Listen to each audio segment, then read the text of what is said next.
Hello everybody and welcome back to the Everton Heritage Show here from Hill Dickinson Stadium on the first day of the new 2026-27 season, on the day that Everton kick off against Crystal Palace. It's a very, very busy fan plaza. Everyone eager to get back to it after a lovely summer holiday, a World Cup filled summer, absolutely brilliant. I won't do a long intro for you, we'll get straight to it, but just the usual boxes to tick. Make sure you go and check us out on Patreon, where you will find everything from last season. It's where we're going to be putting all of our interviews, all of our films, all of our social night podcasts. You can find everything there, patreon.com/the Everton Heritage Show. I'll put the link in the description below. Now, my guest today is a very special one. A prolific author and journalist, Simon Hart. He's written Everton books in the past, namely Here We Go, which was a brilliant one about the players of the 1980s. In their own words, basically, that was a brilliant one. But he's released a new book. It's a biography of Mike Lyon, the Everton legend of the 1970s and beyond. Still a passionate Evertonian is Mike, and Simon is here to discuss all things Mike Lyons. We were also privileged to be joined by Mike's daughter Francesca, who came into the Heritage Centre for a visit this afternoon, so it was really lovely to have her join us on the sofa as well. So we got a few personal stories from the family as well. I hope you enjoy the show. Marching down the Goodison Road, One of Britain's greatest footballers. shot! What a fantastic goal! And the Evertonians have gone berserk. And he's got it! Oh yes, he's got it! One Evertonian is worth 20 Liverpudlians. Oh, it's great stuff by Everton. Heritage. Hello everybody and welcome back to the Everton Heritage Show, brought to you by members of the official Everton FC Heritage Society. My name's Lewis Royden and I am delighted today to be joined by Simon Hart, author of the new book, The Man Who Bled Blue, all about Michael Lyons. This is an ongoing question, isn't it? Yeah, well, thanks for having me on. And I think we should settle for Mike, at least for the purposes of our conversation.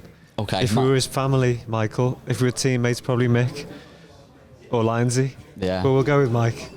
Yeah, it seems like everywhere we've been so far, there's been a question of those, the crossover of the names. Notably last night, of course, last night was the book launch at the Denby Castle. How did it go? Yeah, it was lovely. It really had the feeling of a reunion for different people who'd been in Mike's life at different times. There were some of his schoolmates from De La Salle, some old teammates, people from Brunei, where he spent part of his kind of post-playing years.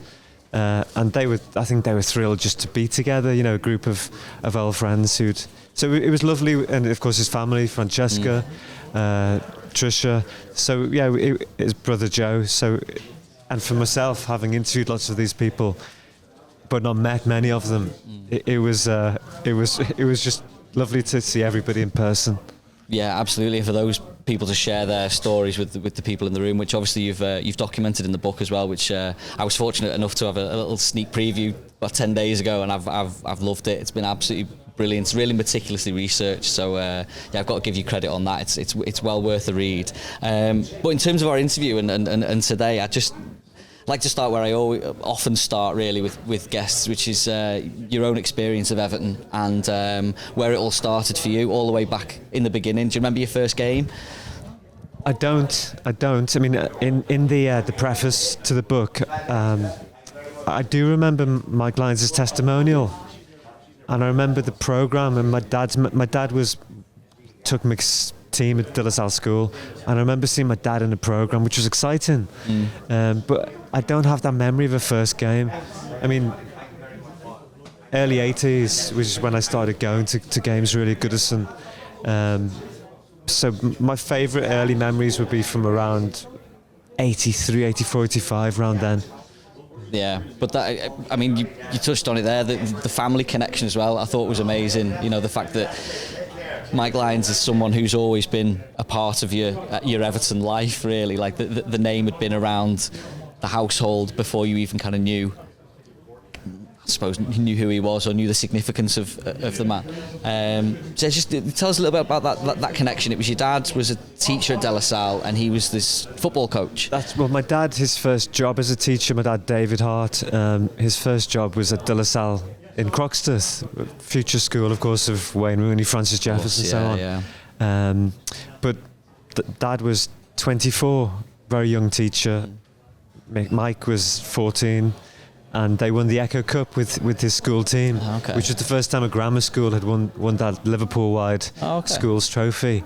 And it's something that they still, I mean, that group of friends from Mike's class, from his team, they still meet up, and they'll invite my dad, and Mike always kept in touch with my dad. I think my dad used to take him to games when he was his teacher. So we had that family connection. He got us tickets as a family for the '89 Cup final, which was my first Wembley trip. Wow! So I owe him thanks for for seeing Everton lose at Wembley. But yeah. So I mean, and as you mentioned, even before I was really aware of Everton and who they were playing, say on a Saturday, while I was researching the book, I found my mum used to get us to do exercises because she was a school teacher, primary school teacher. And I found a little diary I'd done in a school holiday and some writing exercises. And I mentioned it in the book. There was gingerbread was there, and so was Mike Lyons, as you do when you're 6 years old. Yeah, but that's amazing. It was lovely to see that while researching the book that Mike Lyons was in my consciousness as a little lad in short trousers. Yeah, even then he's at the very least a character, So in terms of, you've written a few books in the past, one of which was about, was Italy, wasn't it? Italy in the World Cup. Yeah, Italia 90.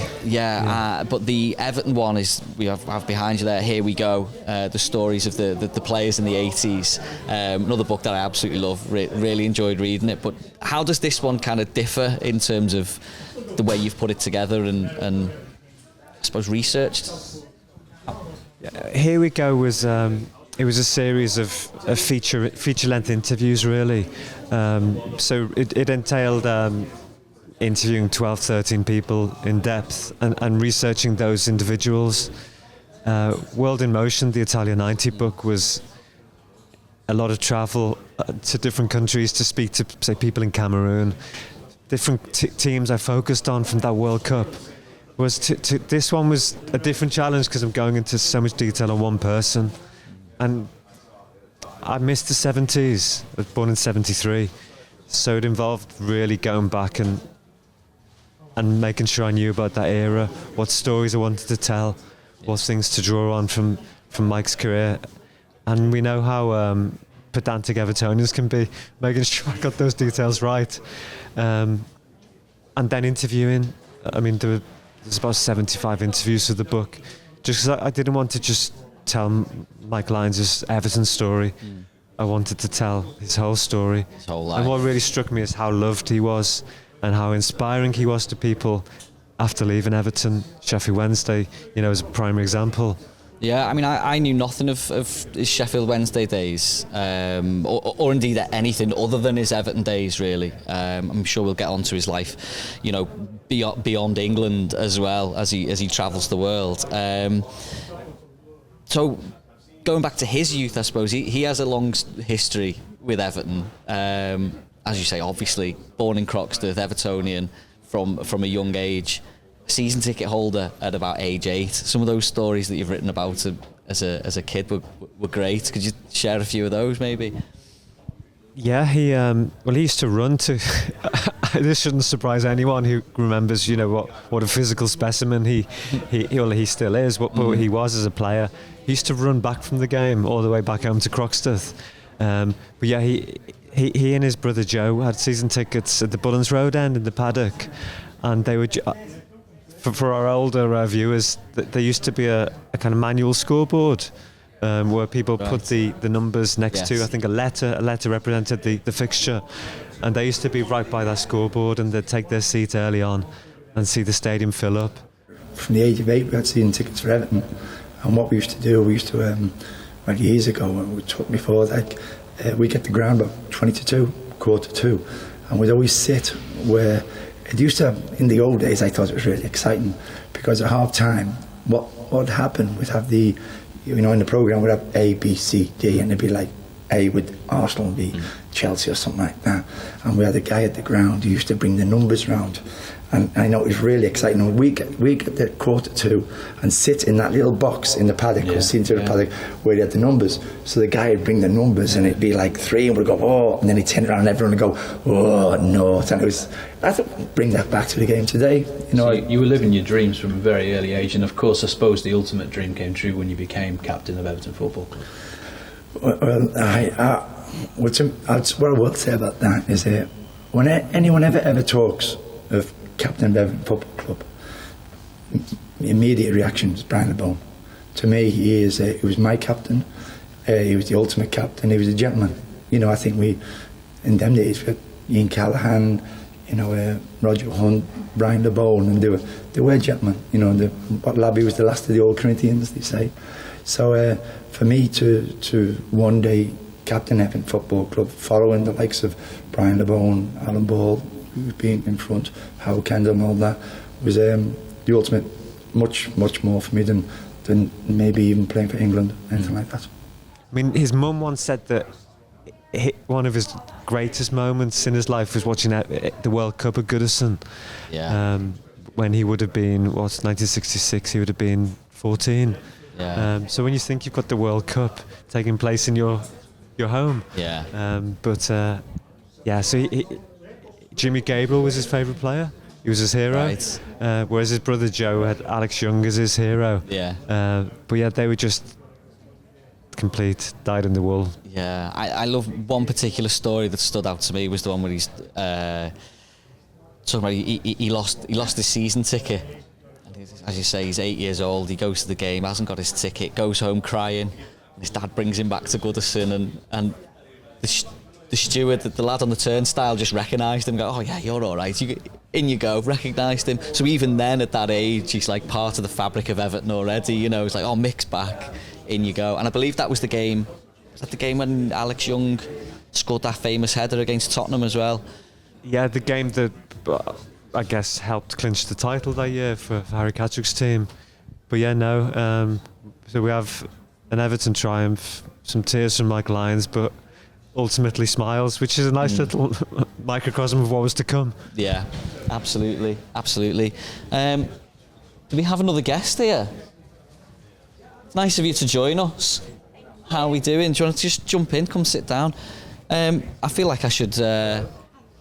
you need no introduction really, do you? Just grab the mic, just hold that up to your mouth, shouldn't be no problem. Francesca Lyons. Hi. Welcome. Thank you. Of course, daughter of famous Mike Lyons. We were out last night, as we were talking a moment ago about the book launch last night. I take it we haven't been out partying all night. Is this the reason for wandering in at whatever o'clock this is? I wish this was the reason. I wish I was out till all hours, but no. I think it was more traffic. Not as exciting as staying out. Yeah, match day traffic. It's fair enough. It's understandable. We can all relate to it. That's the story I'm sticking to anyway. That's fair enough. I won't go digging any deeper, don't worry. We were just talking about kind of your dad's childhood, really. But to bring it onto yourself, can I just ask about your own kind of first memories of Everton? Because I think by the time when you were a youngster, your dad was already playing for Sheffield, wasn't he? So do you have early Everton memories or? Not so much. Probably my memories of when he was coaching at Everton, and I remember going to Belfield when obviously he must have been on daddy duty, so we'd go there. Just remember how cold it was and the smell of it. Yeah. But I remember going to the game. I'd always go to the games, obviously when he wasn't playing, but for when he was coaching, and I'd go to training with him. But I don't really remember much of his actual playing days. Yeah, that's understandable. But were you an Evertonian from birth? Of course. Yeah, I had no choice. Yeah, I assumed so. But sometimes when people are playing for different clubs, you think maybe you'd go to Sheffield games or something like that. Yeah. But no, it's nice to hear that you're... No different club with Francesca's dad. Yeah, that's it. There's only one, isn't there? Did he tell you stories of his own youth? I mean, we were just talking about his being an 8-year-old going to the match with his brother and being a season ticket holder. Did he ever tell you stories growing up? Yeah, he always used to tell me stories, and I don't think I appreciated them as much as I should have done at the time as well. It's just like, one of the stories. But he told me stories about growing up, and they used to have like mini Olympics and do all events. He was such an athlete all round as well. And I would watch an awful lot of sports with my dad. The cricket, he loved American football, like any sports. But he'd tell me stories. He'd tell me that he used to sleep with his football in his bed, rather than having a teddy, it was his football. And he just loved Everton. Yeah, you can tell. You can absolutely tell. In terms of his statistics, he scored 59 goals, didn't he? In 473 appearances? I think I've written that down right. In terms of the appearances, as you say, only bettered by 5 other Everton players, which is obviously an enormous achievement. Francesca, was there a moment that you kind of realised that he was a bit of an Everton giant, I suppose? I think I must have always been aware of it. People would come up and stop him in the street, and it was just the norm, really. I think it's only as I've got older and as people share their stories with me and tell me the love that they have for my dad, that it's probably I've realised and it's dawned on me, how much he means to a lot of people. Is it true that, I suppose, I don't know whether either of you can answer this question, that his mum wrote a letter to the club asking for a trial? Yes. That's that story in itself is a brilliant starting point, isn't it? Do we know the response to this, or was it just a resounding yes straight away? All I know is that it was a resounding yes. What's interesting is that Gary Jones's Auntie Sandra wrote a letter, and they both had a trial on the same day. Right. So thanks to an auntie and a mum, the pair of them end up, becoming Everton players. But yes, Francesca can tell you more about his mum and the kind of personality that maybe compels you to write a letter to a football club saying, "Look at our Michael." Yeah. Yeah, she was a strong lady, and I think always pushed him in the right direction, and morally gave him good morals as well, but just had that driving force behind, and she had obviously big belief in him as well. It sounds like it, absolutely. I believe on those trials that he was, it may not come as a surprise really, but he was on trial as a striker, wasn't he? So he was a forward player earlier in his career, but of course once he's then signed, he's becomes arguably one of our greatest ever centre halves. How did that journey happen really? I suppose, was it just overnight you're playing at the back, or was there always a defender in him? Well, at school at De La Salle, he was a midfielder, a wing half, right. A goal-scoring midfielder. He probably did a bit of everything, knowing him. He played for a team called Holy Cross, Liverpool's Saturday League team, and scored loads of goals. So it was as a striker that Everton brought him in. But and he was doing well for the reserves, but David Johnson appeared on the scene, and David Johnson basically went past him a little bit, and so one of the reserve coaches decided that he had the makings of a centre-back and basically put him on a crash course. So that's, as a reserve level, that's how he made that change. But of course then he ends up going back to, he spent one whole season I think as a centre-forward, 73-4, and was the top scorer with 9 league goals that season. Following Jim Pearson's opener, local boy Mike Lyons made his bid for glory here. This goal was the first of 2 for the defender in a 4th round tie against Plymouth. Lyons spent 11 seasons with his beloved Everton and always gave everything for the club. This goal helped the team progress to the 5th round and a meeting with Fulham.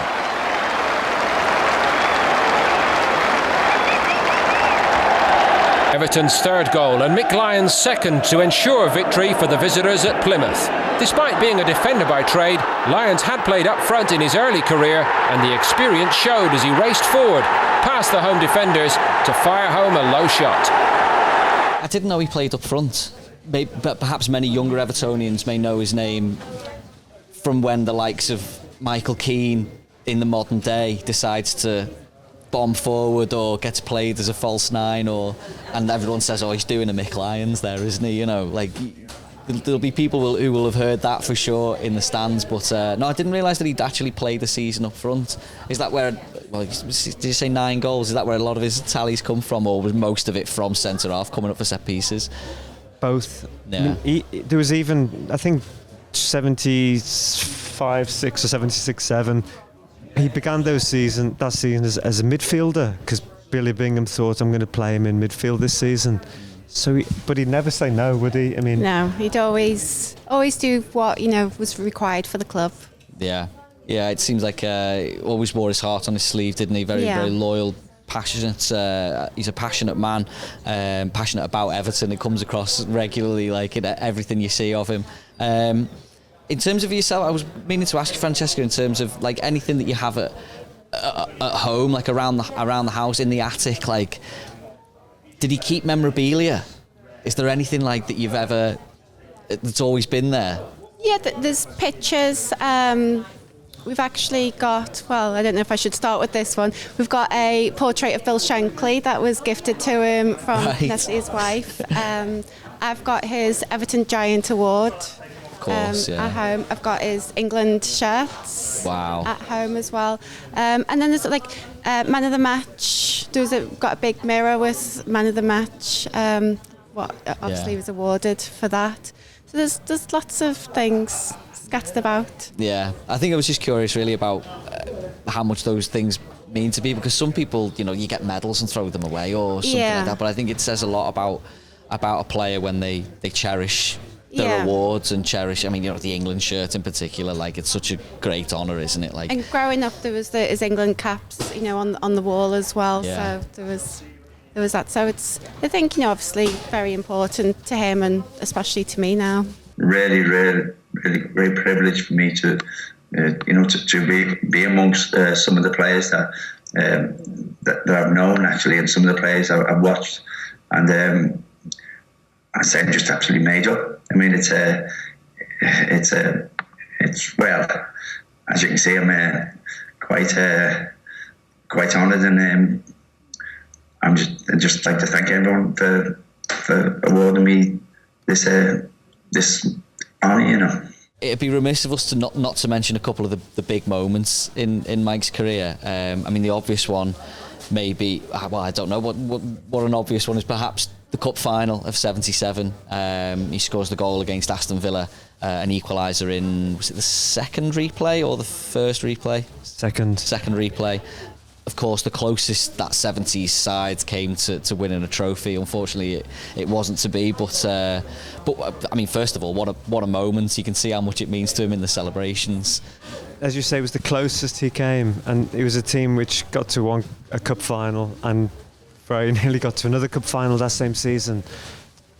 The moment he scored a goal, he was, equalising. Let me get this right. Somebody would probably correct me, for 2-2 in that second replay. We'll go with yeah. And the celebration's interesting because he wasn't one to.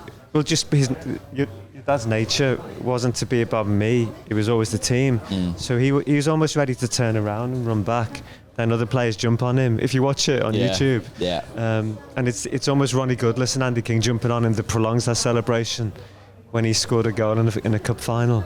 But the first game at Wembley, which was an awful game, but I rewatched it, and there's an early free kick into the box, and Brian Moore, the commentator, Bob Latchford's in there, but Brian Moore says, "Oh, Mike Lyons, he's probably the greater threat here." So just as a reminder of, here's the fella in the penalty box who, if it's going to drop to anyone, or a head's going to get on the end of it, it will be, the captain. Lyons getting in, Dobson's there, and Lyons is there, and Lyons! Mike Lyons! It's 2-2!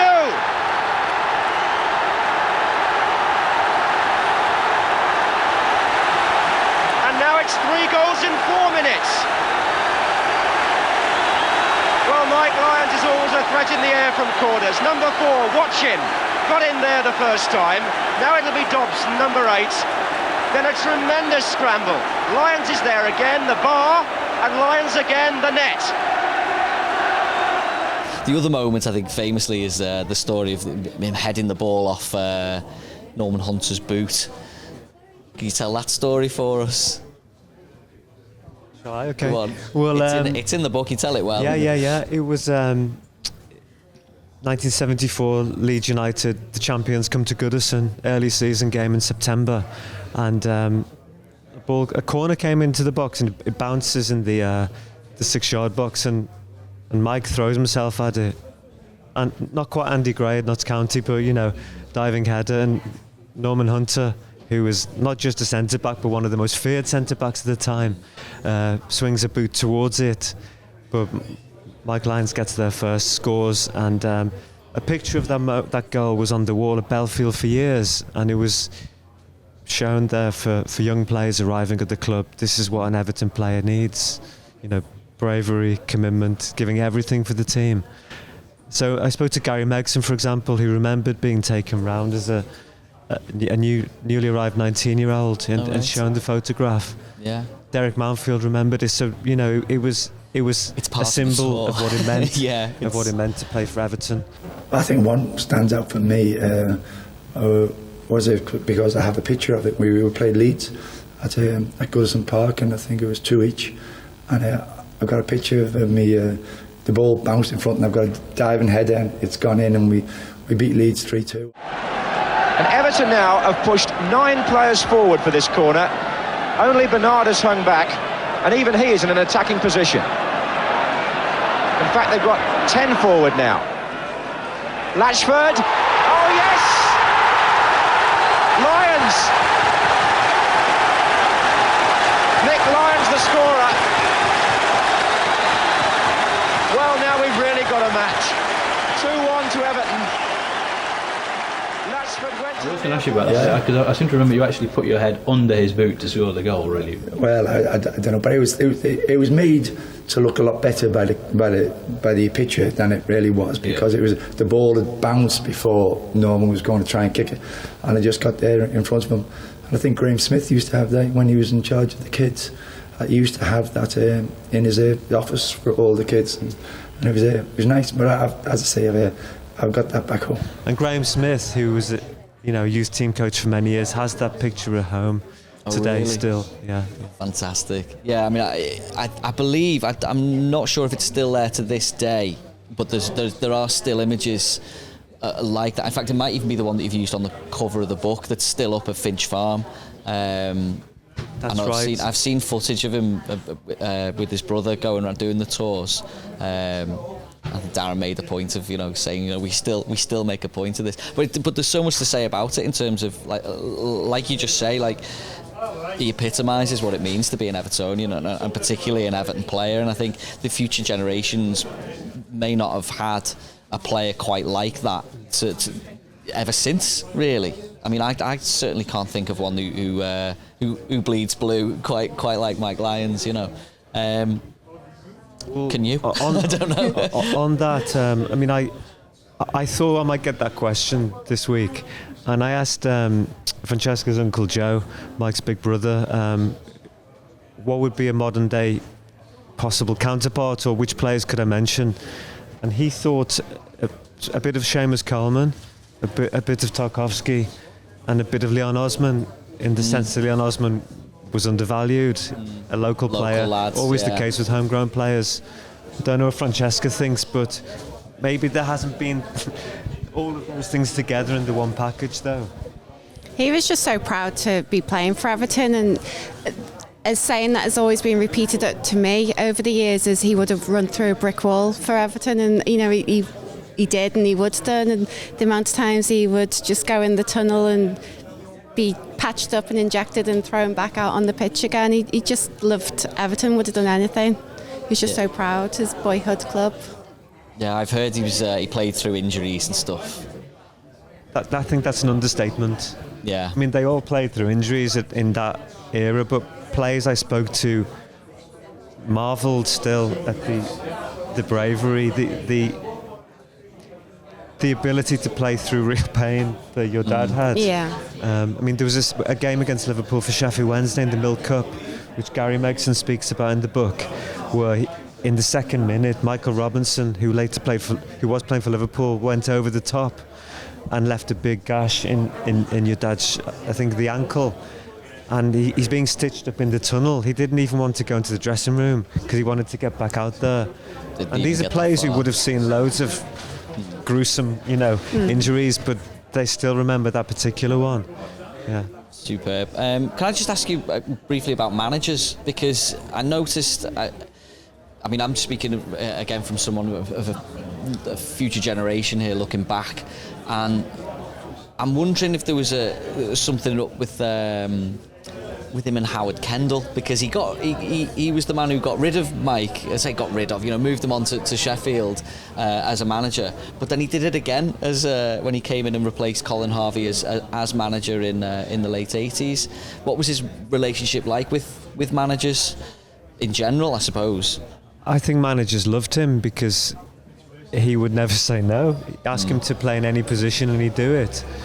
And I think those two things with Howard Kendall are just very separate cases. I mean, the second one is a manager going in and moving on a load of employees wholesale. He got rid of the whole coaching staff. He, like any manager, he would have... I spoke to Alan Irvine about it, and Howard Kendall wanted to play a high line. And I guess he just wanted younger, quicker defenders to push out, and he saw the. I don't think he wouldn't have wanted Mike Lyons to be on the bench or in the reserves, because Mike and your dad wouldn't have wanted that, would he? No. He wouldn't have accepted that.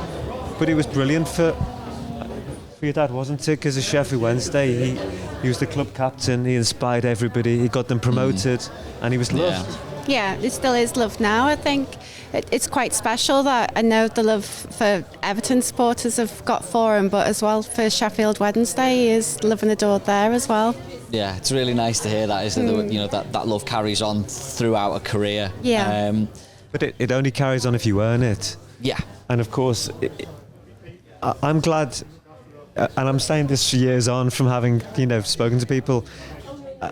I love the fact that Mike Lyons got to know what it was like to be signed by a club and not have some of the extra pressure that comes as a homegrown player, which, because maybe at Everton there were times when he wasn't loved enough.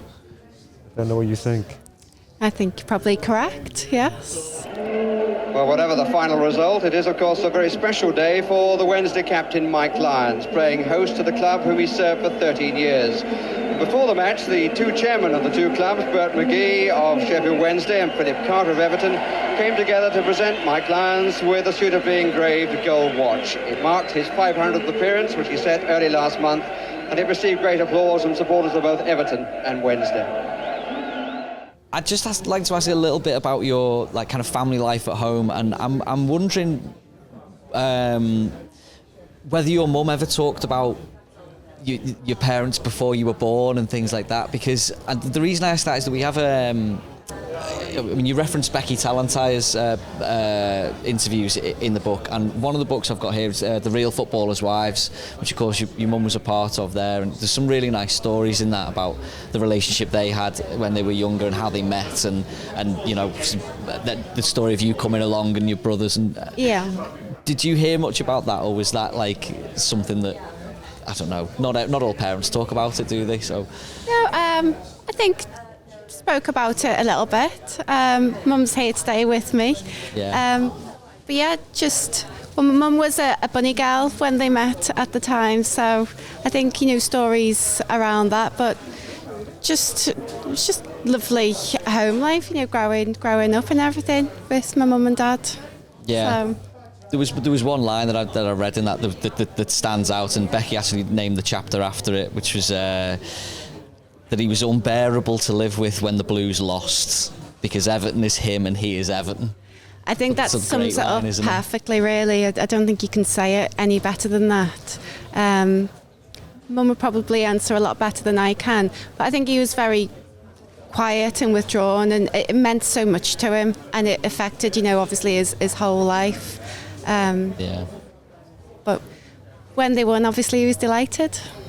We mentioned before with him being adored as a Sheffield Wednesday player, of course, like he's gone to Sheffield, and the manager there was Jack Charlton. To tie it in with the managers there, I mean, what a great man to sign for, I suppose. When you consider he just won a World Cup. I say just, he's a World Cup winning centre half, and he wants you to be his centre half. I mean, that speaks volumes as well for the ability that Mike Lyons had. Like he may not have been always noted for the ability, more for his heart perhaps, but if a World Cup winning centre half wants to sign you in his position, kind of thing, I think that speaks for his ability.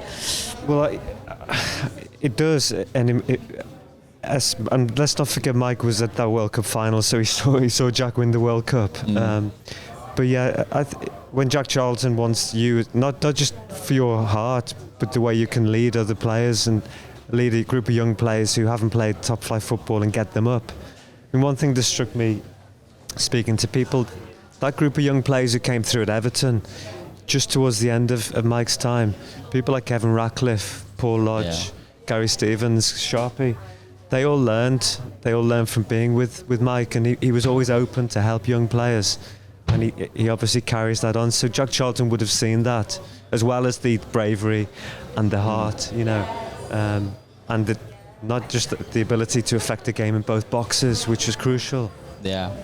In terms of my own experience, I've only been lucky to have met your dad once. It was a few years ago. It was during the Dixie Dean Awards ceremony. It was Graham Sharp winning the award that night. But what really struck me about him was how humble he is, and how he was so willing to talk to anybody and everybody, particularly about Everton, because it was so clear that we loved Everton. But I was a young lad then as well, and it was very, because of my age, very obvious that I wouldn't have known, I wouldn't have seen him play and wouldn't have recognised him necessarily as a personal hero of mine. And yet he was straight away happy to just go, well, you're a Blue, so let's have a chat, and who's your favourite player, and all that kind of attitude. But I think that says a lot about who he was off the pitch as well, and that's kind of where I want to go with this here. Is that he's, for all we can say about everything that he put in when he pulled on the blue shirt and the shirt of whatever team he's played for,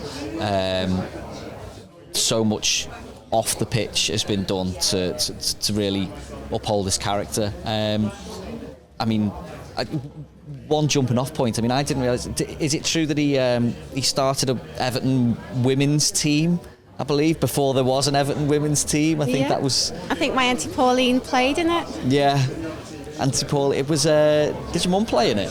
I think she may have done as well, yeah. Yeah, but this is what I mean, like there's so many little things that you think, oh, well, the effort that's been put in behind the scenes, or that isn't perhaps seen, The key thing here is that it was football, and anything to do with football, he wanted to be part of. He coached a boys' team on Sunday mornings, having played for Everton the day before. Wow. For a period. As for the women, there was a charity game, Everton Liverpool ladies, as they were then called, and some of the people who were involved in that still laugh at the fact he's on the touchline shouting at Tricia, his wife, and she's shouting back probably because she wouldn't want to be told off too much. She was shouting back, don't you be shouting at me? Yeah, I bet that's fantastic. Again, a real show of character there. So after the football life, or let's say that after his English football life, of course, he's travelled the world, hasn't he? He's been all over the place. Another fantastic kind of part of his personality, being able to adapt to all sorts of communities, I suppose. But I'll be honest, I know nothing about any of this. So anything you can tell me about post-England, and I believe it was Borneo he ended up, and of course Brunei. He coached the national team in Brunei. He coached the Crown Prince's football team there as well.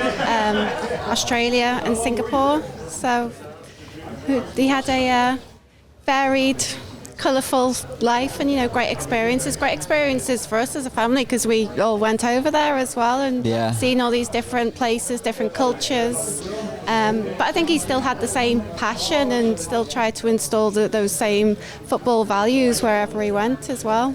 Nice. I was going to ask about your own personal travel, because I mean, of course, he lives in Australia, has done for about 20 years. Yeah. And you're here. Do you not? Have never been tempted to follow the sunshine over there? But yes, I went to school in Australia. I went to school in Brunei. Okay.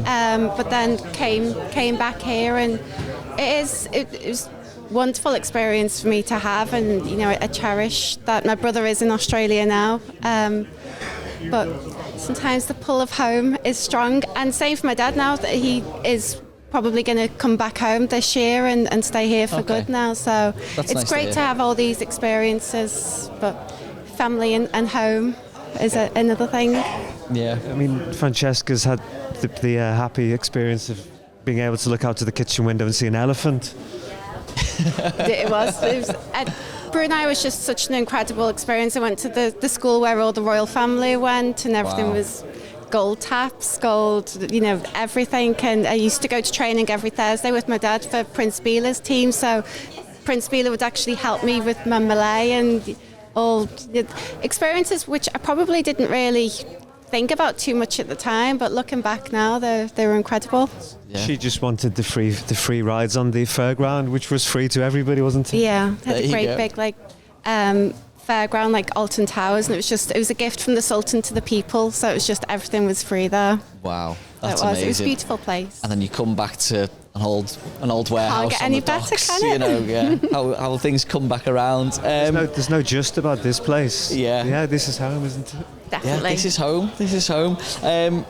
Does Mike ever come back for matches? I know there must have been. I mean, I've seen so many photographs of you guys, on the pitch at Goodison and together. And he came back a few years ago, and we were at Goodison. We had quite a lot of. It was a tough season that season, so it wasn't the We've greatest. Had a few of them recently, yes. Unfortunately. Yeah. But it was incredible, and that he loved Goodison, and he just came alive when he was there as well. It was brilliant to see. He's not seen the new stadium yet. It was still getting built, so that is the next thing on the list to get him back and see our new brilliant ground. Yeah, good that there's still things to tick off on the to-do list for sure. Exactly. Yeah. Was there any stories? I mean, those recent Goodison games. I think I read something about he was there on the day. Oh, it was the Bournemouth game, wasn't it? The Decore goal. In fact, what I'd heard was yourself in an interview referring back to Mike, saying that he believed he was a jinx on the club at some point in a past interview. But of course, then when he comes back to watch us, we end up winning all these really, really special games. So I don't think he believed he was a jinx, but I think that probably some people might say, you never won anything, and it's almost self-deprecating humour, isn't it? Yeah, I think that was his sense of humour as well, and how to say it. And as you mentioned, he really is humble, and that was probably more his character to do that. Yeah, for sure. Going back, he was at the Bournemouth game, and brilliantly also at the game Sheffield Wednesday had that amazing comeback, when they were 4 goals down in the playoffs. Oh right, and 5-1 and then they won on penalties. So he was at those 2 massive games for his 2 clubs, which was a brilliant time, wasn't it? Yeah. Yeah, there you go. Far from a jinx there, isn't he? Like that's the lucky charm, I think. Now, I am slightly conscious of time. Of course, you're here to do a book signing for us here in the Heritage Centre, which we're looking forward to. I just wanted to round things off, really. As you say in the tagline here, it's the triumphs and the tragedy of Mike Lyons, and perhaps a difficult conversation to have, but one that is necessary. Is the conversation at the moment around footballers and dementia, which of course Mike is suffering from or living with over in Australia at the moment. How is he? Is he all right? I mean, he's okay in himself. Obviously, he's very forgetful, but I speak to him about 4 or 5 times a day on the phone, and we just laugh and joke and mess about. So he's still him. He still can have a good chat. But yeah, obviously he's not as he was, and he is very forgetful now. But he still watches the games. We can still chat about that. So he's still very much loves doing the things that he was doing, but it has, affected him and affected our family as well.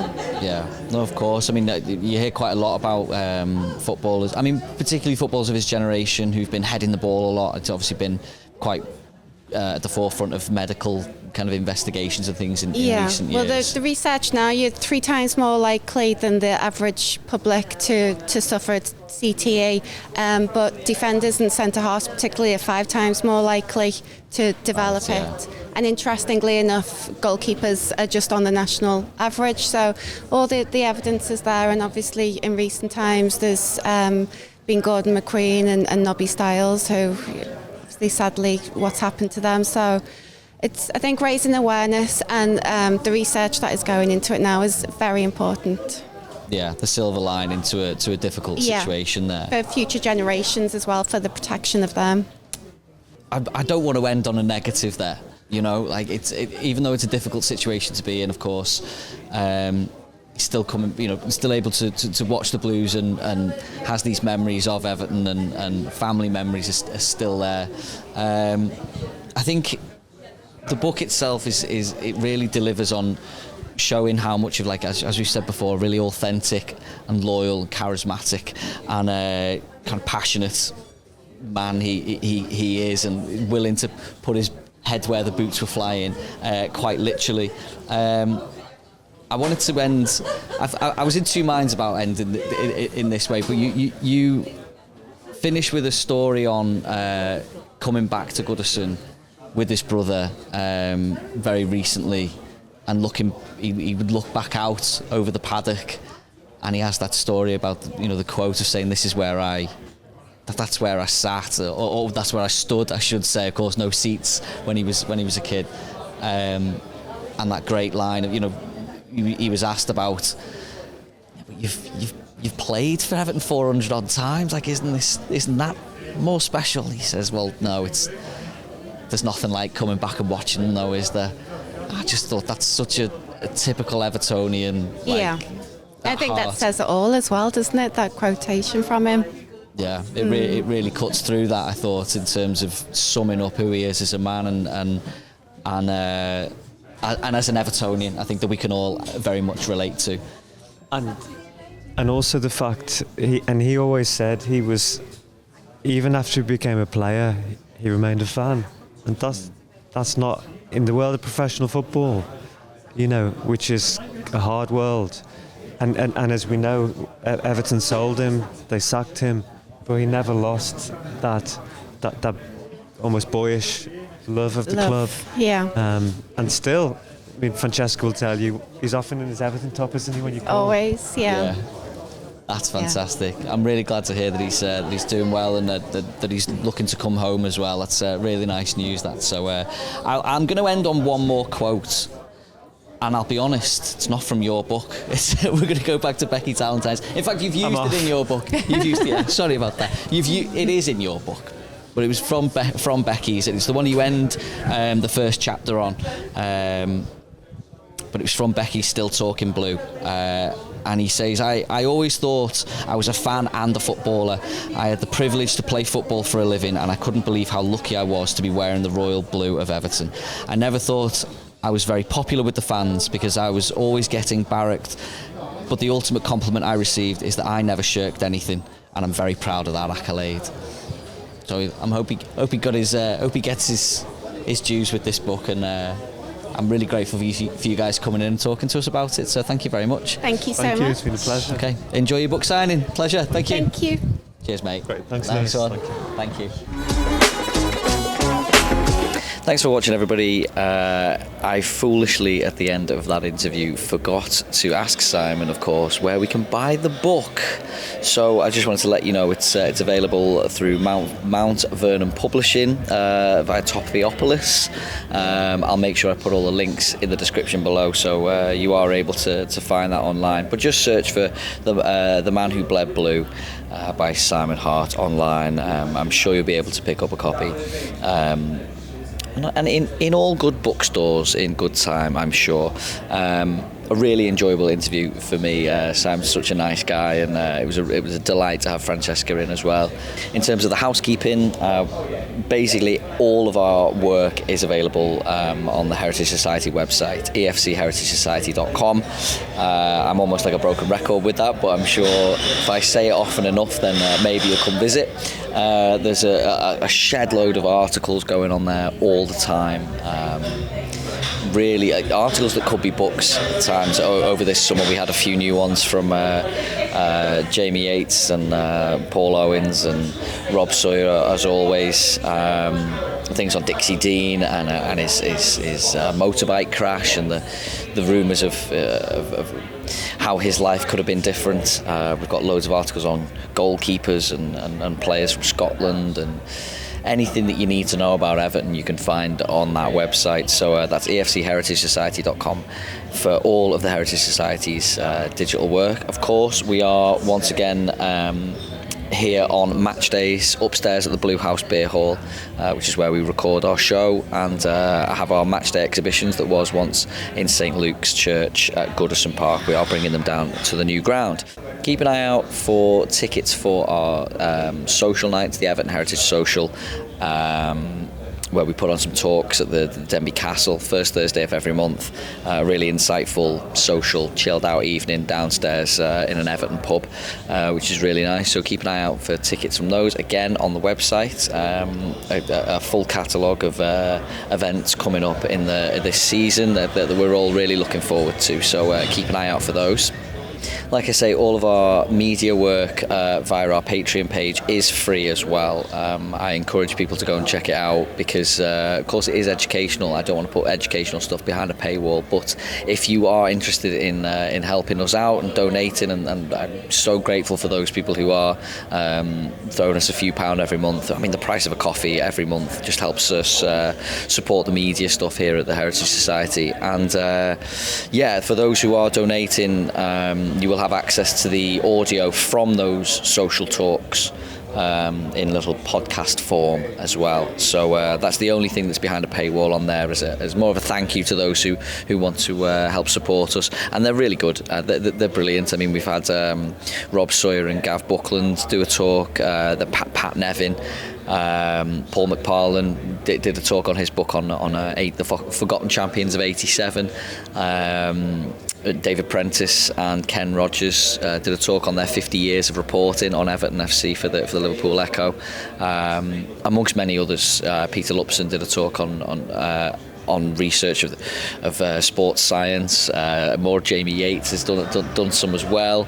There's lots to look out for, so please do tune in. As I say, efcheritagosociety.com for everything, patreon.com/the Everton Heritage Show to help support our media. I'm looking forward to the next one. And that's that. There's little more to say besides what a great win we just had. We just witnessed Everton put Crystal Palace to the sword 2-0 with a very comfortable win. Fantastic performance. Goals from Kiernan Dewsbury-Hall and Tieno Barry. In a near flawless performance. I don't think there was anybody on the pitch who put a foot wrong. One more.